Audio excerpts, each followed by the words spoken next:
বেতন কত? 2000 টাকা। আমার চোখের পানি আমি রাখতে পারি নাই। এত কান্না করছি, এত কষ্ট পাইছি, লাস্ট গেছি খাবার মুখে নেই, বমি করে ফেলাইতে। আসসালামু আলাইকুম ওয়া রাহমাতুল্লাহি ওয়া বারাকাতুহু। আমি মোহাম্মদ মাইনুল ইসলাম, বাংলাদেশ বরিশাল বিভাগের পিরোজপুর জেলাধীন মঠবাড়িয়া উপজেলার পুলিশাখালী ইউনিয়নের বাসিন্দা। আমি 2017 সালে 14ই মার্চ সৌদি আরবে আসি। আলহামদুলিল্লাহ। আসার পরে আমি কত মার্চের শেষেই আকামা পাইছি এবং আমার শ্বশুরের মাধ্যমে আমি আসছি। তো আমার শ্বশুরই সম্পূর্ণ টাকাটা বহন করছে। তখন পাওয়ার সাথে সাথে আমি আগে সর্বপ্রথম ওমরা করছি। ওমরা করার পরে, ওমরা করে যখন আসছি তখন এই কাজের অফার আসছে। আসার পরে আমি কাজে গেছি খোবার। খোবারে যাওয়ার পরে ওখানে অনেক পরিচিত মুখ, যাওয়ার পর দেখলাম যে অনেক মুখ। আসলে ওই দিনকার বাস্তব একটা জীবন বুঝলাম যে ওই রকমের বাস্তবমুখী একটা পরিবেশে পড়লাম।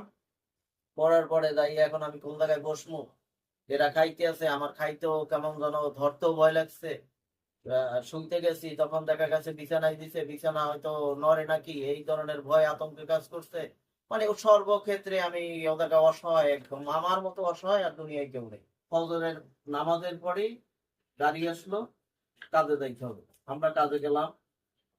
যাওয়ার পরে আমাদেরকে, আমার কথা ছিল যে 10 টাকা করে ঘন্টা দিবে। যাওয়ার পর বলতেছে যে এই লোকের মাধ্যমে ঢুকবে, সেই লোক বলতেছে আমাদের দেখার পরে যে এরা তো কিছুই জানে না, নতুন মানুষ, 8 টাকা করে ঘন্টা দিতে পারবো, 3 মাস পরে স্যালারি পাবে।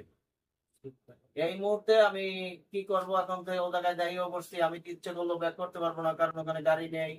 ওখানে তাদের গাড়ি দিয়ে আবার ব্যাক করতে হবে। তাহলে যেভাবেই হোক আমার এখানে ভিতরে কি আছে আমার দেখতে হবে। ভিতরে ঢুকলাম। আমাদের, আমরা যে কয়জন গেলাম কয়জনারই একটি কাজ দিল। সেই কাজটা ছিল বিল্ডিং কমপ্লিট, এখন ক্লিন করা শুধু। আমরা, আমার মাথায় হেলমেট পরতে হবে, সেফটি শু থাকতে হবে, হাতে গ্লোভস থাকতে হবে, আপনার মোটা গেঞ্জি ভিতরে, তারপরে আবার গেঞ্জি, তারপরে শার্ট। মানে এক কথায় এত গরমে অতিষ্ঠ হয়ে গেছি। 2-3 বার আমি হেলমেট খুলছি। আমাদের যিনি ইনচার্জ, উনি বারবার বারবার আমাকে তাকিদ দিল যে হেলমেট খোলা যাবে না। 2বার ওয়ার্নিং দিল, 3য় বার যদি দেখে তাহলে আমার বের করে দেবে। আমি অবশ্যই সেফটি দিতে হবে, ওটা সেফটিতে আমার সেফটি তো মাথা থেকে বের হয়ে যাচ্ছে ভাই। মানে যেই গরম, এক আলো বাতাস, মানে কোনো বাতাস নেই। আর বাতাস যেটা সেইটাও সেই গরম বাতাস। তারপরে দুপুরে যখন লাঞ্চ করলাম, লাঞ্চ করিয়া ওই ফ্লোরের ভিতরেই মানে এত ক্লান্ত লাগছে, আমি শুয়ে পড়ছি। সাথে সাথে আমাকে যেই লোক নিচে, আর তার কাছে আমি বলি নাই, আমার ব্যাগটা নিয়ে আমি চলে আসি আমার শ্বশুরের রুমে। আবার ব্যাক করছি আমার শ্বশুরের হাতে। ওখানে বসে আমি ফোন দিছি, যে সেও ফোন দিছে, আমিও ফোন দিছি, যোগাযোগ রাখছি। সে জানতে চাইছে কাজের অবস্থা কি। আমি বলছি এই কাজ, বলছে নাও কাজের দরকার নাই, তুমি চলে আসো। আহ বসে থাকো প্রয়োজনে, এত তো কাজ করতে হবে এমন তো কোনো ই নেই। 2 মাস বসে থাকো, 1 মাস বসে থাকো, যেই দিন হয় সেদিনকার কাজ করা শুরু করবা। ওই কাজ তুমি পারবা না। আমি এই কাজ আসলে কোনোদিনই অভ্যস্ত না, যে এই কাজ আমার করার মতো কোনোদিনই আমার অভিজ্ঞতাও নেই, আর আমি করিও নাই। তো আসার পরের দিনই আমি এখন বর্তমানে এই মে মাসের 8 তারিখ, 2017 সালের মে মাসের 8 তারিখ আমি এইখানে আসিয়া, মানে আমার এক আঙ্কেল, বেলাল আঙ্কেল, উনি ফোন দিছে। মিরাজ আঙ্কেল ছিল, বাতেল আঙ্কেল, আব্দুল বাতেন আঙ্কেল ছিল।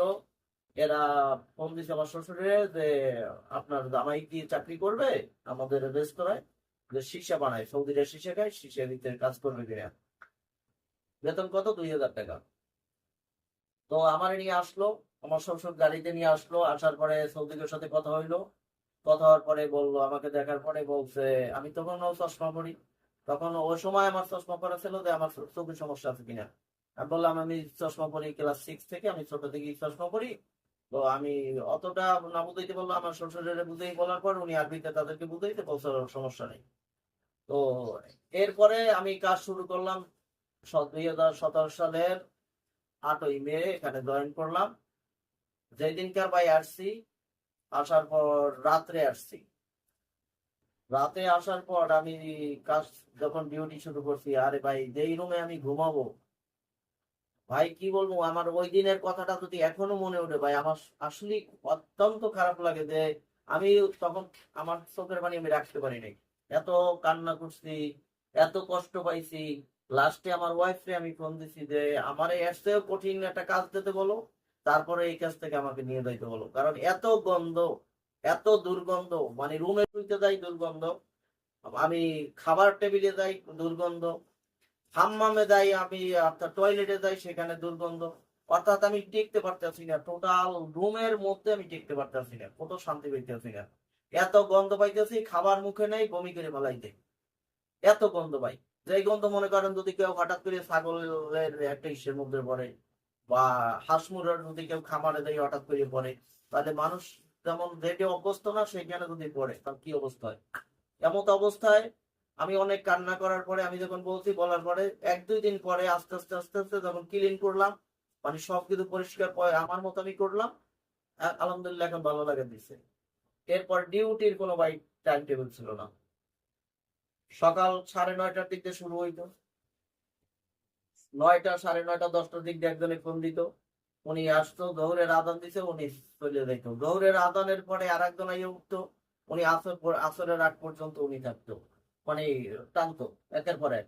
উনি আবার যাইতো, আসরের আদান দিত, সাথে সাথে একজন ছিল, উনি ফোন দিছে।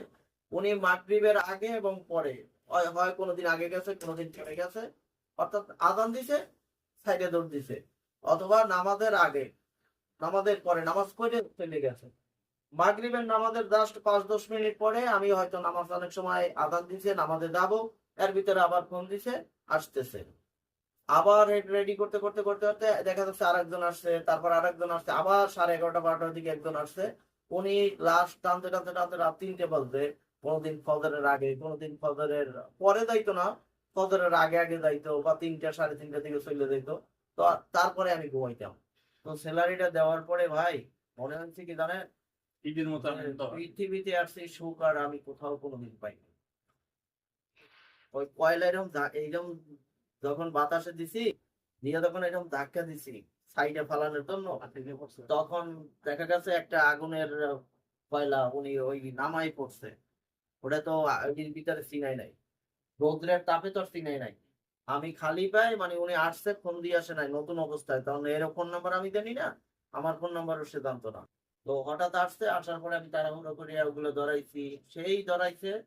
আমি দেখা দেখি ধরাইছি, ওইটা কয়লাটা তখন আনতে গেছি, তখন ওই একটা কয়লা ছোট একটা যেন নামাই পড়ছে। ওইটা এই পায়ের ভিতরে পড়ে ভাই যতখানি ভর এই মানে পাটা জোর খাটছে, ততখানি দেখ চর চড়াই ভিতরে ভাই ঢুকে গেছে আগুন। ভাই মনে হয় কি কলিজাটা কি হয়েছে আমি নিজেও জানি না, ওই অবস্থা আমি তো, আমার পায়ে কি হইলো ওটা দেখার বিষয় না ভাই, এখান থেকে আগুনটা ঢুকছে ভাই, আমি হাঁটতে পারি নাই, ফোনে ভাই পা বাঁকা করে আসছে।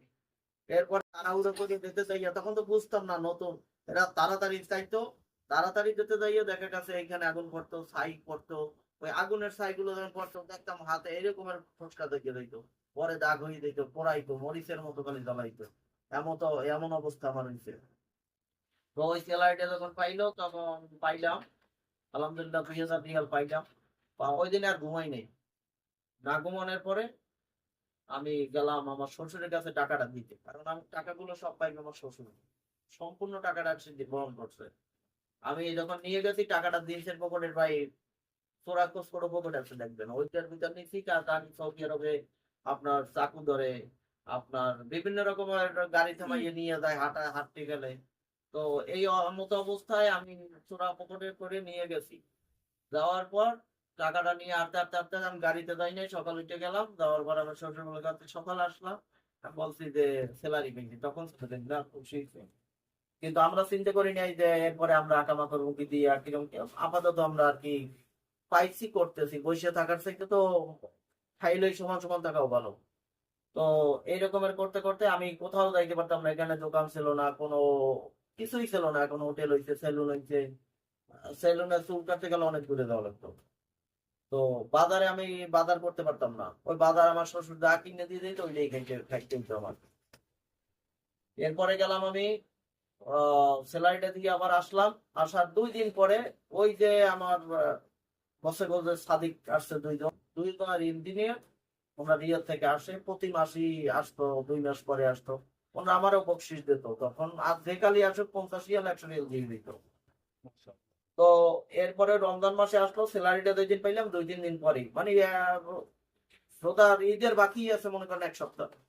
তো এর ভিতরে আমার এই করলো, আইসা একটা সাদি করলো, একটা মুসলিম, মানে আমি কি মুসলমান? তখন আমি বললাম আইও আমি আনা মুসলিম, না ইসলাম ইসলাম ভাই, আমি আল্লাহ আলহামদুলিল্লাহ। তারপরে উনি কিচেনে গেল, কিচেনে যাওয়ার পর উনি একটা পানি নিল হাতে, পানিটা নিয়ে উনি আমাকে কিছু টাকা দিছে, মানে আমার হাতে মুঠে দিচ্ছে, কিন্তু আমিও দেখি নাই, ও ও তো জানে কয় টাকা দিছে। আমি এখন খালি চিন্তা করতেছি তুমি দাও না এখান থেকে, আমি ওখানে কি টাকাটা দিচ্ছে আমার দেখতে হবে, মানে একটা অনুভূতি মানের মধ্যে যে মানে ও গেলি আমি বাস যাওয়ার সাথে সাথে ভাই দেখি কি 2টা 500 টাকার নোট। ওয়াও। 2টা 500 টাকার নোট দেখার পরে মনে করেন আমি ওখানে বসে পড়বো না, মানে এমন একটা খুশি আনন্দ, মানে যেটা বাসায় প্রকাশ করতে পারবো না। এরপরে আস্তে আস্তে আস্তে আস্তে কাজ করা, আমি ওই দিন পরের দিন আবার সকালবেলা গেলাম টাকা 1000 নিয়ে, আমি টাকাটা বের করে দিলাম। তখন উনি জিজ্ঞাসা করলো কিসের টাকা? আমি বললাম স্যালারি পাইলে না 2 দিন আগে। আমি বললাম এই টাকাটা হাতিয়ে দিয়েছে। ভাই এতটি টাকা হাতিয়ে দিয়েছে? আমি বলছি হ্যাঁ এতটি টাকা হাতিয়ে দিয়েছে।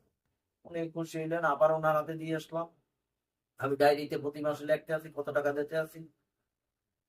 তো করতে করতে করতে করতে এখন 25 বছর রমজান আসছে, আসার পরে আমার মেসেজ আসছে আপনার আকামা বানাইতে হবে, আকামায় 10,000 টাকা দিতে হবে। আকামার সময় আসলো, আকামার সময় আসার পরে আমি কি করব? এখন তো টাকা নাই, টাকাগুলো নেই, এখন 10,000 টাকা দিতে হবে। কোথায় টাকা পাবো? খুবই টেনশনের মধ্যে, বাড়িতে একটু ঝামেলা ছিল, একটা জমি নিয়ে, জমিটা বিক্রি করে সেই জমিটা যদি না রাখি তাহলে আমার সমস্যা। এদিকে আকামার টাকা নাই, আমাদের কাছে মনে হয় 4,000 কি 5,000 টাকার মতো আছে। বাকি টাকাটা কই পাবো? প্রেশারের মধ্যে পড়ে গেলাম, কিতে কি করবো? আমি তখন আকামার টাকা পাই না। আমি দোয়া করতেছি দোয়া করতেছি, এর ভিতরে হঠাৎ করে আমার এক সাদিকের কাছে জিজ্ঞাসা করলাম যে আমি যাদের সাথে কাজ করি ওর কাছে বললে কি কোনো কিছু টাকা পয়সা আমাকে সাহায্য করবে? একজনে বলছে না করলে লাভ নাই, এদেশে এখন করে না। আর একজনে বললো না আমরা আইসি কাজ করতে বলেন, যেহেতু এখন সমস্যা বলেন, তাদের কাছেই তো থাকতে হয়, তাদেরই তো সবকিছু। তখন উনি বললো ঠিক আছে। আমি বললাম কিভাবে বলবো? উনি আমাকে বললেন, আমি আস্তে সমস্ত সব লেখে লেখে ডায়েরিতে, তারপরে মুখস্থ করলাম। মুখস্থ করার পর আমি তাদেরকে বললাম, বলার পরে আলহামদুলিল্লাহ যে তোমরা এত আমার কথাগুলো মনোযোগ দিয়ে শুনছে ভাই, যেটা আপনাকে আমি ভাষায় প্রকাশ করতে পারবো না। উনি আমার মনে হয় বলতে যাই আমার 2 চোখ দিয়ে পানি পড়ছে, যে উনি আমার চোখের দিক তাকাইছে এবং আমার কষ্টটাও বুঝছে। আমি বলছি আরবিতে, মনে হয় আমি বাংলায় সুন্দর করে বুঝাইছি, আর আমাকে বুঝতে বলছে সেটাও আমি আরবিতে মনে হয় যেন উনি আমাকে বুঝাইব। বলার পরে আলহামদুলিল্লাহ উনি তাৎক্ষণিক 7,000 টাকা আমাকে ওই সময় দেয়।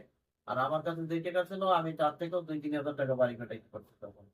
মানে ওই তাৎক্ষণিক আমার সমস্যাটা আল্লাহ সমাধান করছে আলহামদুলিল্লাহ। গেল 21 সাল থেকে আলহামদুলিল্লাহ আমার আশেপাশে এই অনেকগুলো রেস্তোরাঁর ভিতরে আমার কাজ হয়ে গেল, যে আলহামদুলিল্লাহ এখন যে অবস্থায় আছি আমি আল্লাহর কাছে লাখো পর লাখো কোটি শুকরিয়া আদায় করি আলহামদুলিল্লাহ, যে আমি অনেক অনেক ভালো আছি। আল্লাহ আমাকে অনেক কিছু দিতে ভাই, আমি যা জীবনে আশা না করছি তার চেয়ে আলহামদুলিল্লাহ আমাকে বেশি দিতে আল্লাহ। এমন না যে আমাদের মতো এই রকমের সবাই দূরে থাকে, শুধু আমরা আসি সকালে সেই কাজে লাগি, আবার দেখা যাচ্ছে সন্ধ্যায় ফিরি, আবার নিজে এসে পাক করি, নিজে এসে কাপড় চোপড় ধরি, আবার মোবাইল দেখতে দেখতে ঘুমাই পড়ি, কতক্ষণে সকাল হয় উঠতে পারি না, ঘুম থেকে উঠতে হয়, ডিউটিতে যাইতে হয়, জ্বর আসছে।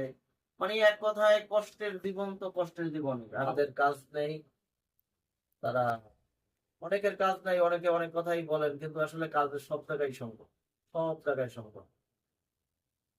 তো আমি দোয়া করি আল্লাহ পাক যেন এই প্রবাসে যারা আসছি সবাই যেন আল্লাহ পাক সবাইকে ভালো রাখে, সুস্থ রাখে, সবাইকে নেক হায়াত দান করে, এবং সবাই যেন আবার সবাই ফ্যামিলিতে সুন্দরভাবে ফিরে যেতে পারে। আল্লাহ পাক সবাইকে ভালো রাখুক, সুস্থ রাখুক। আল্লাহ হাফিজ।